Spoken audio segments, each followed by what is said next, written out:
be sealed when my heir, Prince Iphicles, will take the Princess of Crete to be his wife.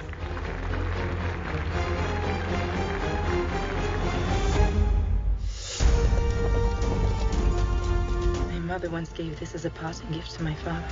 I want you to have it. I understand you're having some trouble with the arrangements we've made. You sail to Egypt tomorrow. I wish you endless victories in the battlefield, brother. Because if you return here, I will kill you.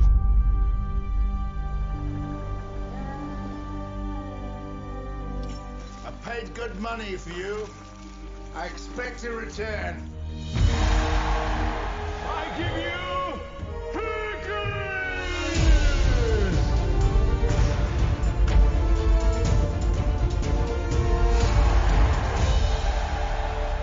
I will not stop until I've returned the princess and avenged my loyal friend. Hercules, you are the son of Zeus. Embrace your father and you will discover powers that you never imagined.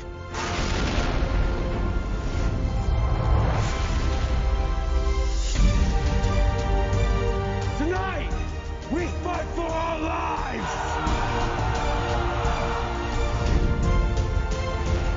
How do you offer these people their salvation? When you cannot even save yourself. Where is your strength now, half-god?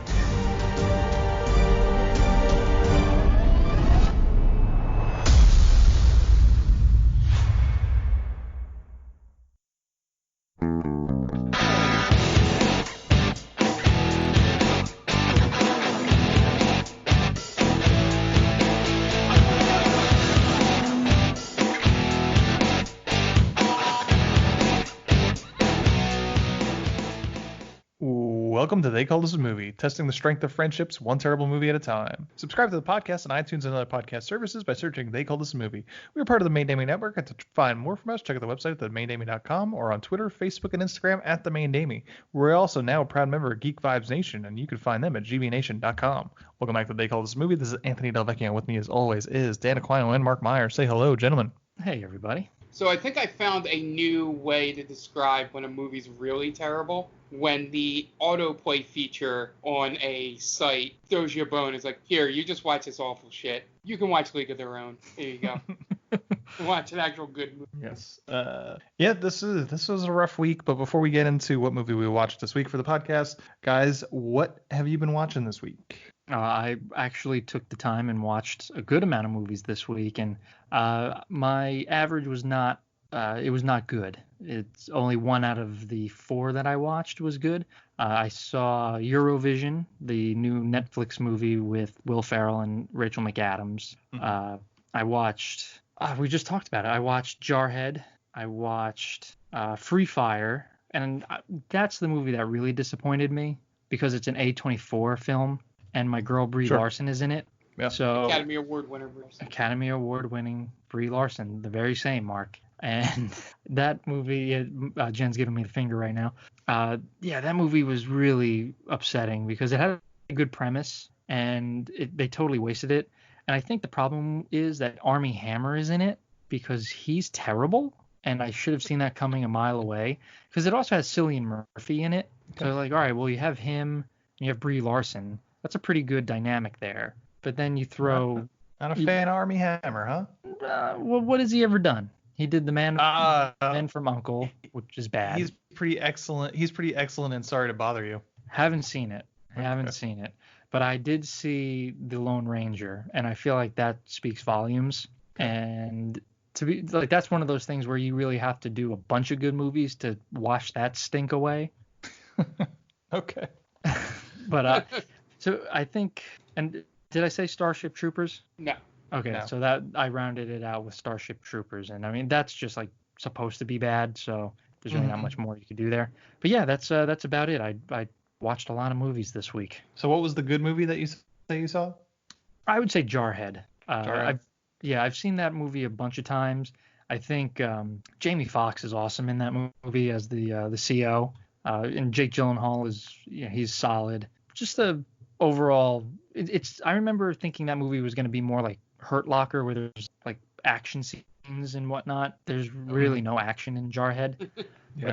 But I think that was like Sam Mendes' first movie, right? Or like one of his first movies directing. I think that was after. I mean, I'm basically going to contradict you completely. I'm pretty sure that was after Road to Perdition and American Beauty. Oh, okay. So I wasn't sure what his first movie was, obviously, but I thought the cinematography in that film was awesome. Okay. He just I did a haven't good seen that job in a with it. long time. Yeah, he had his two movies before that were American Beauty and Road to Perdition. Okay. Honestly, I didn't know he did American Beauty. There you go. That's on me. The more you know.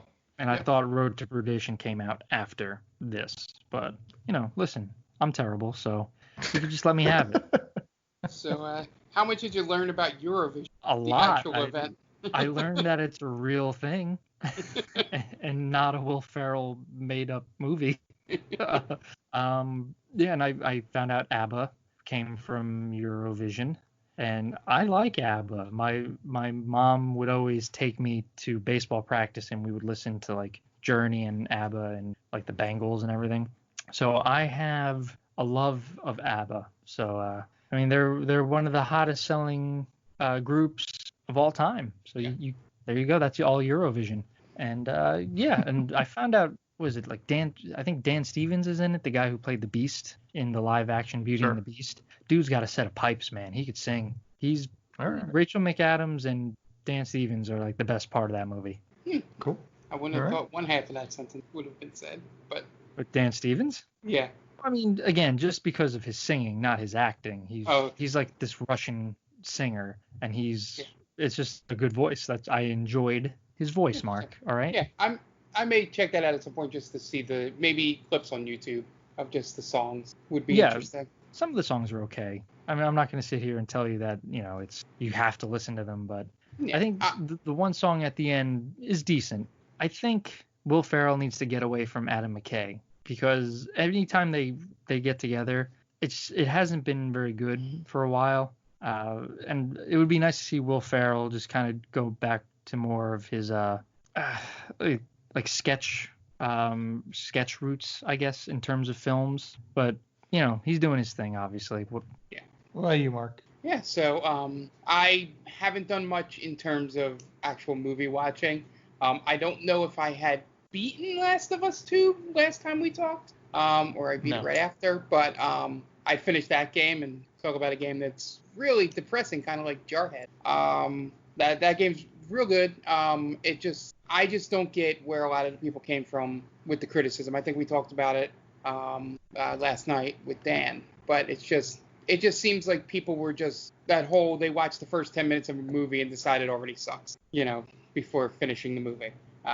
Just because one thing happens they don't like. So I've been watching a bunch of videos on it. They did a lot of stuff with the the cast doing spoilers and talking about the process and the idea of the story. And just as a guy that does storytelling and all for Stranger Days and all that, just listening to a creator like Neil Druckmann talk about his process and all, and how he decided I love this character, but this has to happen or that has to happen, or the conversations of things like that. It was just interesting.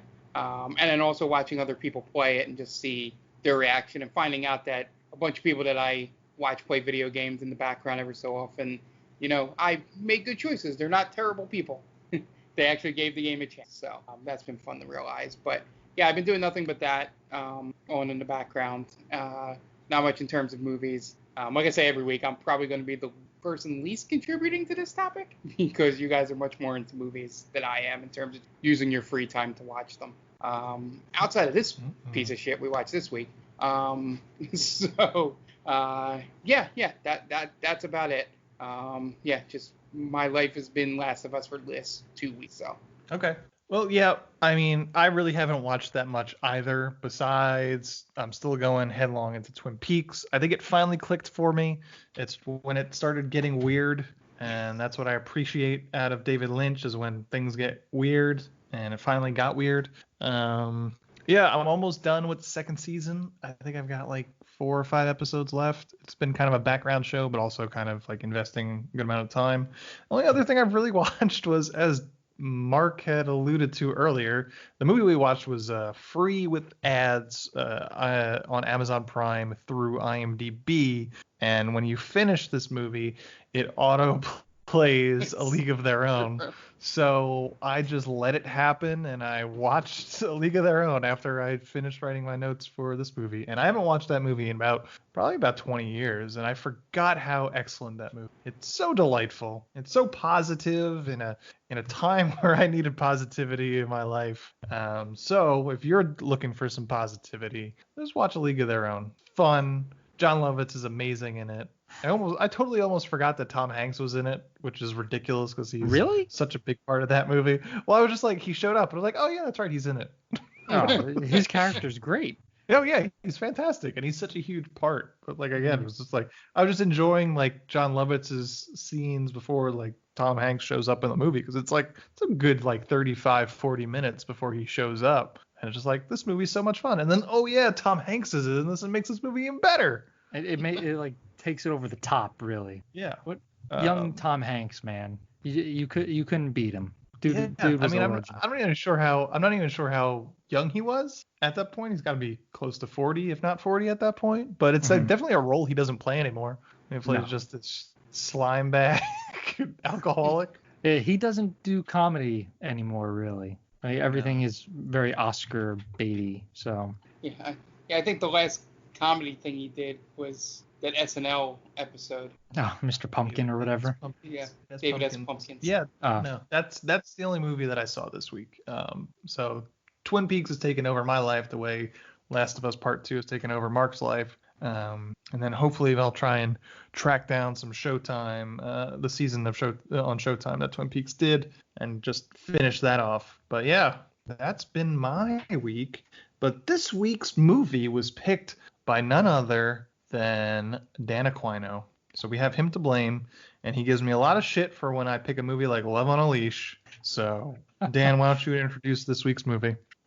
So disclaimer, this movie has begun Ant really reared his ugly head with how he's a dictator on this podcast, because he sends us a text and he goes, by the way, I'm canceling all of these other movies, and he gives us a list. He's like, you are not allowed to watch these movies for the podcast. So for interest, full disclosure, those movies are Pompeii, The Hercules starring Dwayne "The Rock" Johnson, both Clash of the Titans and Wrath of the Titans, and there's probably something else too. Maybe. For some reason they have I, Frankenstein on Gods here, of Egypt. Makes Because that's another fuck you, it's January release that has wound up on some polls of ours because you love fuck you, it's January releases. That was a Mark choice, to be honest. Was it? Yeah. Was it Mark choice? Will we get away with if we watch Yo Frankenstein? Yo Frankenstein with the upside down exclamation marks and everything. Okay, so Dan, introduce the movie. Sure. So I picked the 2014 The Legend of Hercules, starring Callum Lutz as Hercules. And the reason I chose this was I remember working as a runner for CBS Sports in 2014. And it was a late night, and they were running a promo for this movie. And I just remember being in the edit room as they were getting ready to send this up to audio sweetening, and then I could go home. And it was just taking forever because they couldn't get it right. So automatically I hated this movie for keeping me there till like 2 a.m. But the editor and I are watching it, like going back and forth, and the editor just goes, I can already tell this movie's going to be a huge piece of shit. And he said, yeah, it definitely is. None of this looks good. And we were both right. This movie was a huge piece of shit. Okay. Thanks, Dan. Yeah. This movie sucks. This is The Legend of Hercules, directed by Rennie Harlan. You know from A Nightmare on Elm Street 4, Die Hard 2, Cliffhanger, The Long Kiss Goodnight, Deep Blue Sea, among others. Stars Callum Lutz, Gaia Weiss, Scott Adkins, Roxanne McKee, Liam Garrigan, Liam McIntyre. 2 Liams in this movie. That can't be. IMDb score of 4.2 and a Rotten Tomatoes score of 4. That's awesome. Love on a Leash had a better score. Yeah, I mean, it's usually pretty crazy because I'm IMDb and Rotten Tomatoes, they're often about the same. So like a 4.2 on IMDb usually translates to a 40, not a 4. Oh, man, I'm so happy that this movie was so bad.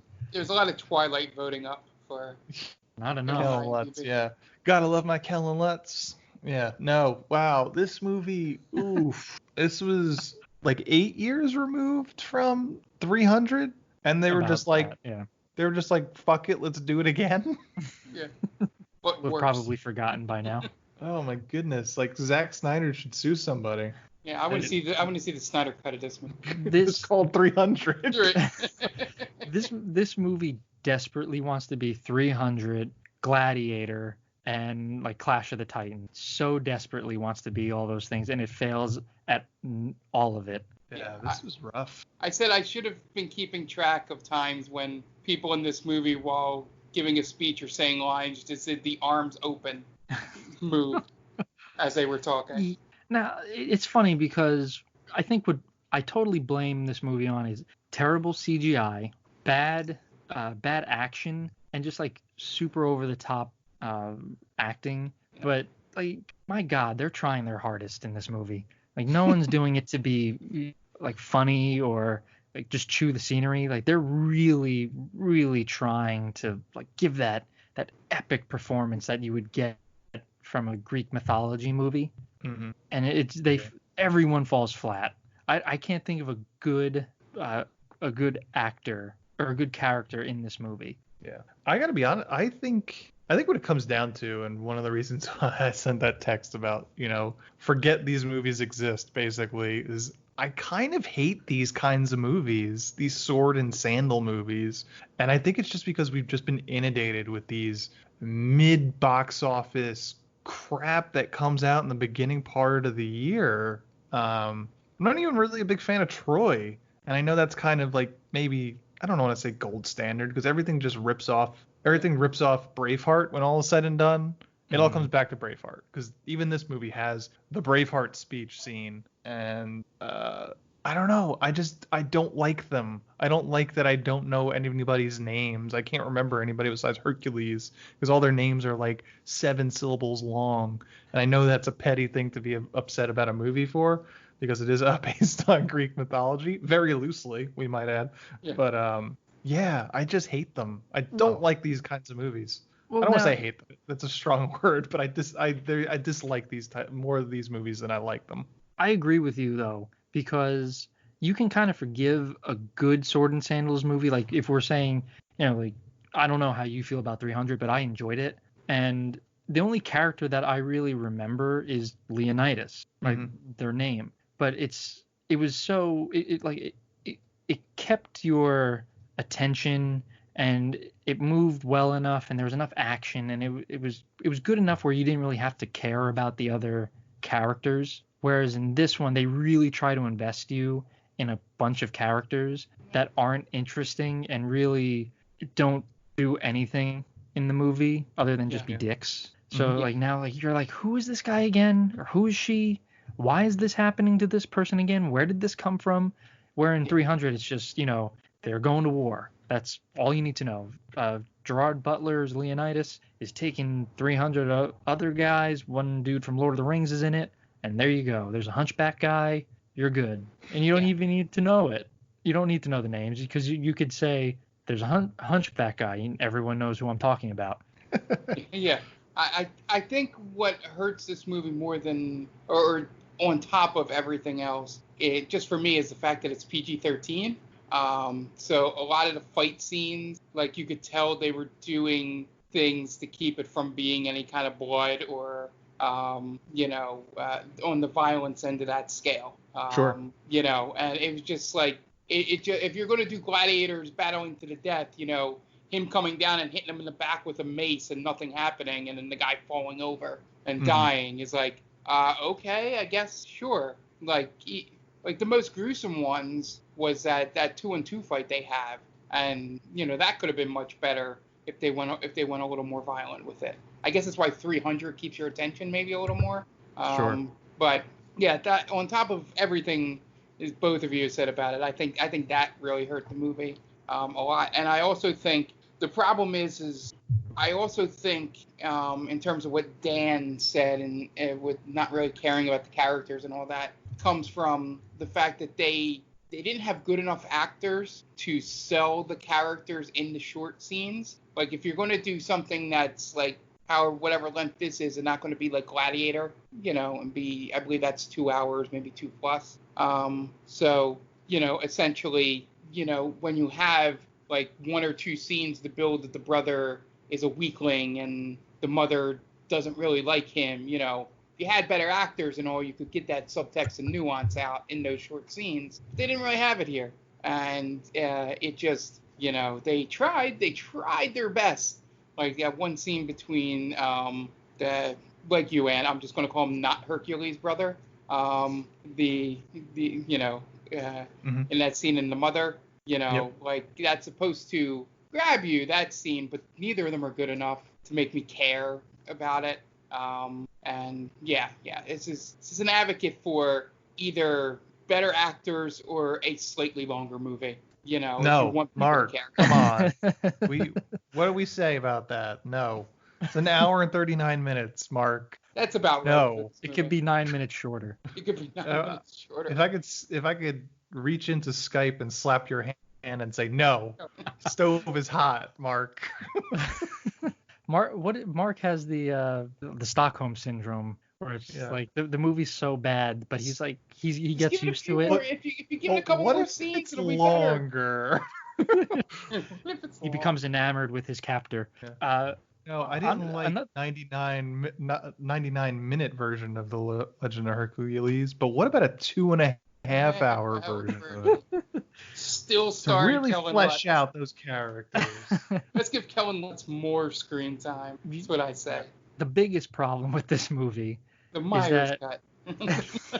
Every movie has a Myers cut out there somewhere in an alternate reality. The biggest problem with this movie is it has zero to do with Hercules. If you know Greek mythology, and you watch this movie, you would say this is not Hercules. The Rock's version of Hercules is actually Hercules. They just throw in the Nemean lion here. Mm-hmm. Like, oh yeah, that does happen in the stories of Hercules, but nothing else happens. It's zero to do with Hercules. And I think, Ant, you said this only has to do with Hercules in name. It's just you could have given him any other name. Yeah, even Hebe, like his love interest in that Hebe is a Greek goddess. She is not the princess of Crete. Right. So I think the only things they get true is that Zeus impregnates the mother. Yep. He kills the lion, and that's it. So the names of his mother, Hercules, and his, I guess, foster dad or stepdad, King Amphitryon, those are accurate, but in terms of the stories surrounding them, not as much. I think is King Amphitryon. I don't know 100%. Maybe someone can correct this. He does the 12 trials for him, I think. And I have no idea. Yeah. So that's like the big Hercules. 12 story. trials of Hercules. Yeah, the 12 trials. So like one of them is the lion, the Hydra, like the stables and all that. So yeah, but this movie has zero clue about it. It's just let's slap Hercules on there. Yeah, and in this movie, he fights 6 people that are somehow undefeated champions, but he beats them in under minutes. That's the thing. Terrible. The thing with this movie is that every fight scene is so anticlimactic. Yeah, and it's like it gets off on the wrong foot with the first one. It's like King Amphitryon, he fights the other guy, King Galenus or whatever, in like he finishes off in like 20 seconds. And to Mark's point is like that was the biggest one. It was like, oh, definitely a PG-13 movie where he like comes down on the King Galenus with his like sword right on his neck or whatever, and it's just like he takes his helmet as victory, when in an R-rated movie he'd probably be holding up his head. But I think I think there's a way to make this a good PG-13 movie. I don't know what it is, and it's definitely not this movie. But yeah, it's I try to look at like it needs to be longer. Say no, Mark, stop. It needs to tie in with actual Hercules Stove is hot. It needs to tie in with actual Hercules stories. Like, I don't know if that would make it better for me, though, to be honest with you. As someone that doesn't really know the Hercules mythology, I couldn't care less if they showed him cleaning his stables. well, Wherever that story goes. Why don't you have him fighting monsters? Like, why don't you take this into the myth, right? Instead of trying to ground it in reality, which is stupid because it's not real. It's like trying to ground, I don't know, like you're trying to ground Superman essentially. You know, like you can't do it because the guy he's a literal god. So you can't have him doing everyday things like, oh, let's watch Superman, you know, go to the grocery store. Let's watch him fight to get his article in the paper. Like, no one cares about that. We want to see Superman beat the hell out of people. We want to see Hercules fight mythical creatures. Obviously, Dan, that's because Clark Kent would do all those things. Right. Not Superman. Well, and you could ground Superman as long as you just keep my vision intact. It's because essentially, obviously, the comparison is superheroes are modern myths. Mm-hmm. So why would you not embrace the mythology of all these things? You know, that's what made the third Thor movie so good, where, you know, they fully embraced how silly the mythology of Thor is, and that's what you should do with any mythological hero. I mean, who do you really get other than Hercules in myth? Right? I mean, you have the God of War series, but that's a video game. Mm-hmm. But other than that, do you really get any other Greek god movies or?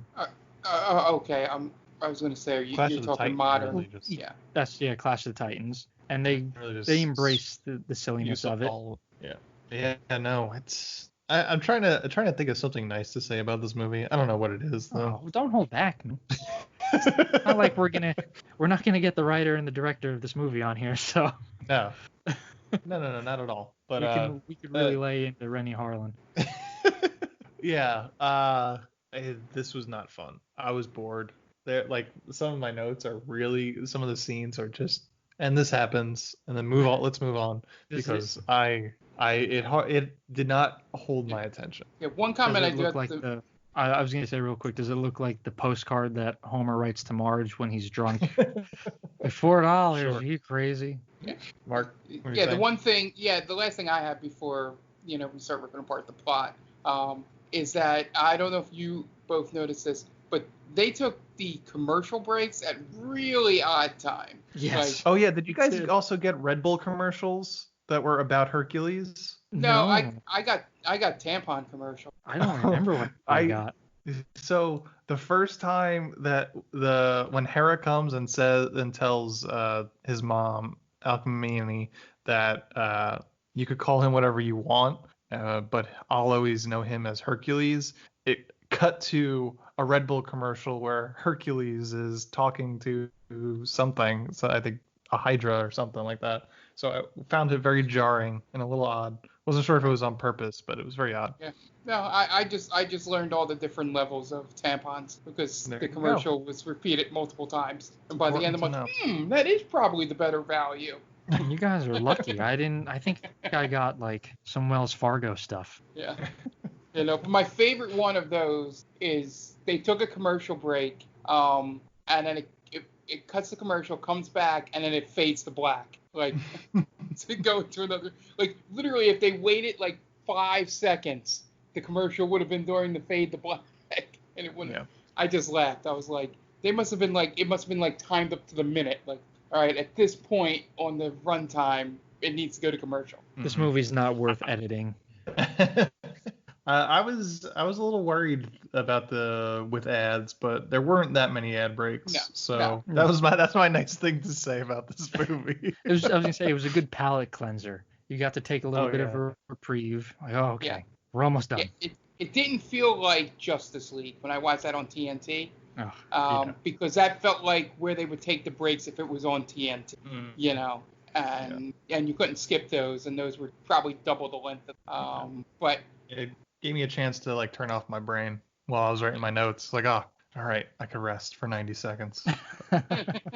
And back into the trenches. Okay, you guys want to get into the plot? Yeah, absolutely. All right. What do you got for us, Dan? All right. So As always, I'm here to tell you about our good friend Tia from Geek Vibes Nation and her podcast, Top 10 with Tia. It's a weekly podcast where Tia and her friends get together and they do top 10 lists. So top 10 heroes, top 10 villains, directors. They do a bunch of great topics, so they might have one that you would enjoy. So, head over to Geek Vibes Nation. We're a part of that as well, so you can listen to us there. But check out Tia. She's a good friend of our podcast. She's a good person, and she deserves all the follows in the world. Yeah, and she did one on YouTubers and Twitch streamers and had a good shout out for Game Vault Pod, which is part of the Main Damie family of podcasts. So there you go. She's just a good person. Yeah. Okay. Yeah. We're going to take a quick break, but we're going to come back. But before we do, we're going to have some messages from friends of the podcast. So we will be right back. Hey everyone, this is Steve. And this is Adam. And we're part of the Hop Nation USA podcast, Pittsburgh's #3 craft beer podcast. Join us every Friday for new beer reviews. We'll talk about the news, history, and homebrewing. Plus, we'll sit down with the best brewers and industry personalities that'll have us. So whether you're a casual drinker, a hazy boy hophead, or even if you're a whale hunting cellar hoarder, just search Hop Nation USA on Apple, Spotify, or your favorite podcatcher and join the nation.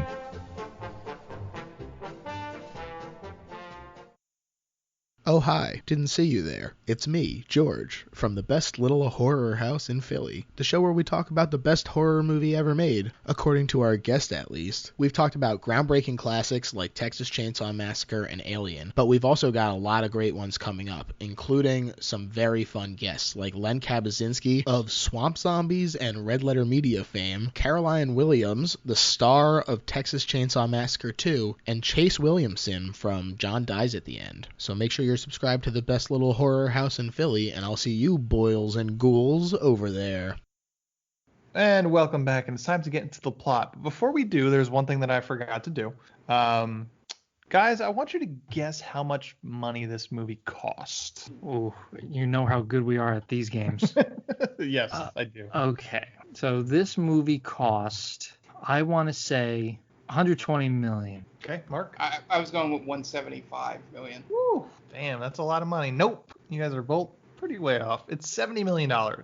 Still a lot of money for a movie that only made 18.8 in the U.S. So you're saying it was a failure? Yes, it was. Yeah.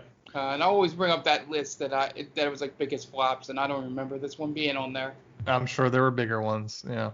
But it's time to get into the plot, and we open on a battle in Argos in 1200 BC. And we get some bad CG fights as an army storms Argos. And as we mentioned, Zack Snyder should have sued because this looks just like 300. Yeah.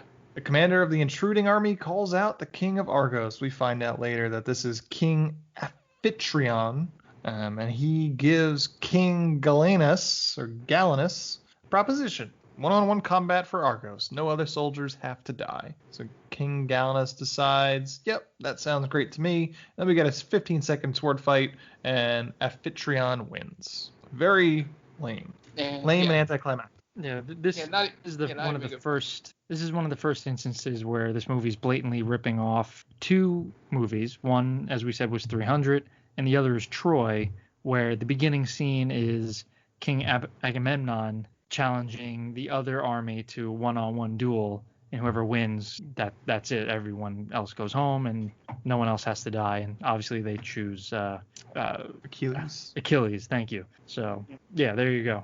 Yeah, it very much feels like somebody watched a whole bunch of those movies that are now banned from this podcast and then decided to write a movie.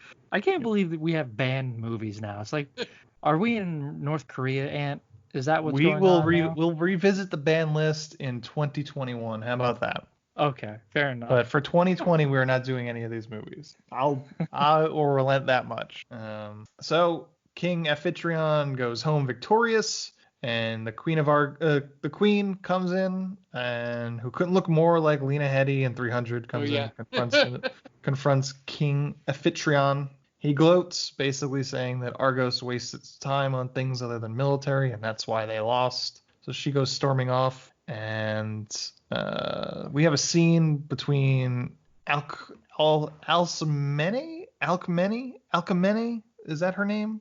Queen Alcmene, we're going to call her. Yeah. And a priest, Chiron, and she tends to her one child, and she doesn't want her child to grow up in a warring city. So she goes to a shrine and prays to Hera, who shows up, actually. It's one of the movies where actually God shows up, and this time in the form of Hera, shows up and tells her that she will bear a second son, this one by Zeus, and she will know him.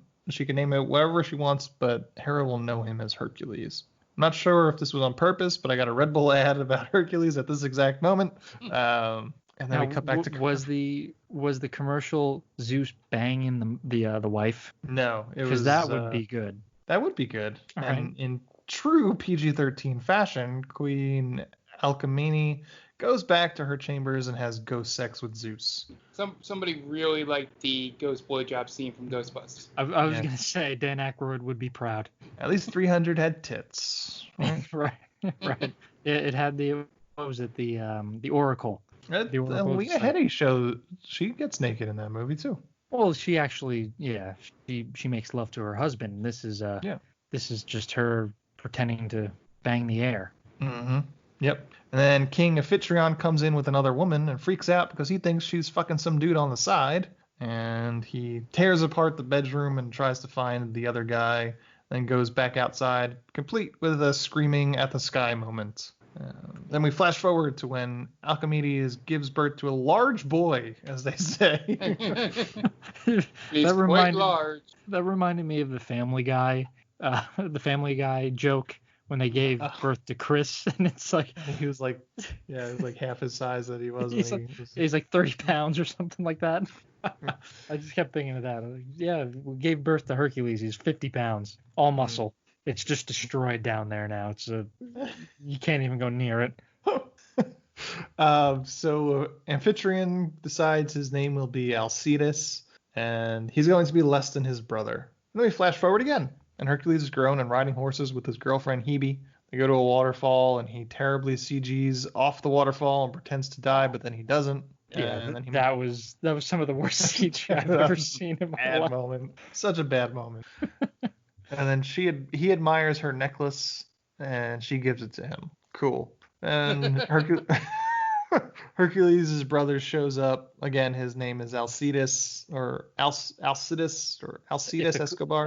Iphicles. Iphicles. I don't believe that's it. That's the brother's name. That's the brother. Oh, no, I'm talking about Hercules. I'm sorry. I thought you said the brother shows up. Iphicles. Yeah, so I'm just saying, I'm calling him Hercules, but at this moment, everybody knows him as Alcides. Yes. So Hercules' brother Iphicles shows up and cockblocks Hercules. Hebe is a princess, and a search party has been called for her. Some guards come and escort Hebe back to her kingdom, and then Hercules and his brother have some words about their rivalry for Hebe's affection. Basically, Hebe is all about that Hercules dick, but Iphicles feels like he has some sort of right to her, basically, because he's the heir to the throne. Then on their way back for you real quick. Yeah, sure. What do you think it's like to bang a demigod? I mean, I don't know what it's like to have sex with a man with a uterus, regardless, but I'm just saying, if you could imagine yourself, do you think it would be like the gods would have to make him a stallion in the sack, right? You can't give him the super strength and then him be a total zero. Right.